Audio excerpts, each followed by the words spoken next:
Bonjour, je suis Gaël Châtelain, bienvenue sur mon podcast Happy Work, le podcast qui va vous parler de bien-être au travail et surtout de la manière dont vous allez pouvoir l'améliorer chaque jour.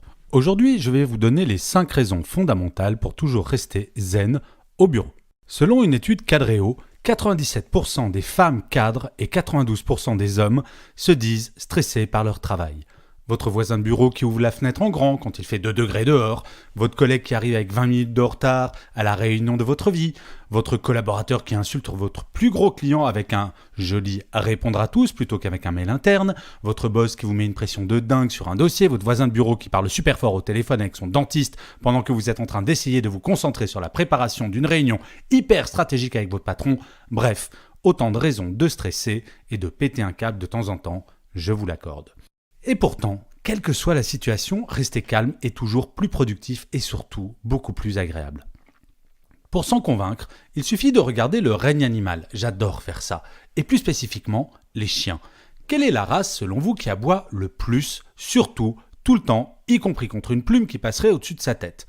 Le chihuahua. Tandis qu'un pitbull n'aboie que rarement, le chihuahua, lui, aime à donner de la voix à tout va. Il croit ainsi compenser sa taille ridiculement petite. Fermez les yeux. Et je suis certain que dans votre carrière, vous avez croisé des chihuahuas. Et peut-être même que vous-même avez été un chihuahua. Si nous sommes honnêtes, lequel de ces deux chiens est le plus impressionnant? Non, ne mentez pas, ce n'est pas le chihuahua. Et vous savez pourquoi ce tout petit chien est agressif? Parce que, dans sa tête, il se prend pour un pitbull. Il est intimement persuadé d'être un pitbull et d'imposer le respect. Et oui, en plus d'être agressif, le chihuahua se ment à lui-même. Et franchement, je me demande s'il ne serait pas un tantinet idiot. Bref. L'idée de ce podcast, c'est de vous expliquer concrètement pourquoi vous devez être un pitbull plutôt qu'un chihuahua. Ça sonne pas glamour comme cela, mais je vous assure, c'est fondamental. Voilà pourquoi vous devez rester zen en toutes circonstances. Première raison, l'estime de soi. Rien de pire que de perdre le contrôle de ses nerfs. Les mots dépassent les pensées, souvent. Regret après coup, excuses à faire, sentiment de ne pas avoir été professionnel, ça, c'est vrai dans notre vie professionnelle comme dans notre vie personnelle d'ailleurs. Comme en tout, céder à la facilité va après coup nous laisser un goût amer dans la bouche, celui de ne pas être fier de soi. Cela nous est arrivé à tous et à toutes, non? Sur le moment, ça fait un bien de fou et après, on se trouve complètement nul. Objectivement nul, car au-delà de l'image déplorable que cela a donnée de nous-mêmes, en faisant un petit point rapide, on réalise que le problème pour lequel nous nous sommes énervés n'est en rien réglé. Et ça, c'est la raison numéro 2. La raison numéro 2, c'est faire avancer les choses. Un proverbe arabe dit que ce n'est pas dans la tempête qu'il faut hisser la grand voile. Lorsqu'on crie, il n'y a plus ni écoute ni échange. Difficile de trouver une solution dans ces conditions.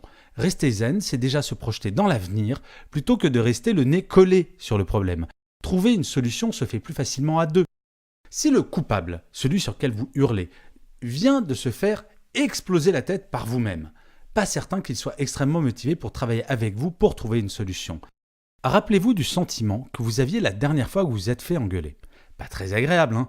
Comme une boule au ventre qui vous paralyse et surtout très très hâte que cela se finisse au plus vite. Et au moment où cela prend enfin fin, soit vous vous sentez minable et déprimé parce que l'engueulade était totalement justifiée, soit vous êtes en colère contre votre interlocuteur ou votre interlocutrice parce que c'était injustifié. Colère ou frustration, pas vraiment des sentiments propices à se mettre dans un état d'esprit créatif, ça. La raison numéro 3 est beaucoup plus égocentrée. Il s'agit de votre réputation. En effet, en entreprise, il y a toujours quelques spécimens de ce que l'on peut appeler des gueulards. Nous en connaissons tous. Ils ne font pas peur, ils font pitié au final car, comme le chihuahua, ils ne font généralement pas avancer grand-chose mais font beaucoup de bruit pour rien. Rester calme en temps de conflit sert votre image auprès de vos collègues et de vos collaborateurs, mais surtout de votre hiérarchie. D'ailleurs, si vous êtes confronté à un gueulard, pas de meilleure arme que de rester calme, de laisser passer la tempête. Au même titre que le chihuahua va finir se taire, le gueulard finit toujours par se fatiguer. Si vous restez calme en toutes circonstances, cela se voit et se respecte. Au cours de ma carrière, qui a été un petit peu longue, j'ai connu, comme tout le monde, un grand nombre de moments de stress ou de crise. Mais j'ai presque toujours gardé mon calme et je crois que l'image que je donnais n'était pas celle d'un je m'en foutiste qui ne réalise pas la taille d'un problème, mais plutôt celle d'un professionnel qui maîtrisait son sujet et savait remettre ses troupes en ordre de marche. Si l'on compare avec l'art de la guerre, le général d'une armée mobilisera certainement beaucoup plus ses troupes en leur promettant de façon calme, zen, sereine, une victoire certaine, plutôt qu'en leur hurlant dessus, en leur expliquant qu'ils sont tellement nuls que la probabilité qu'ils y laissent la peau est très très grande. Et comme votre comportement a une influence sur les personnes qui vous entourent, forcément, cela nous mène à la quatrième raison, les valeurs de l'entreprise. Une entreprise est une somme d'individus.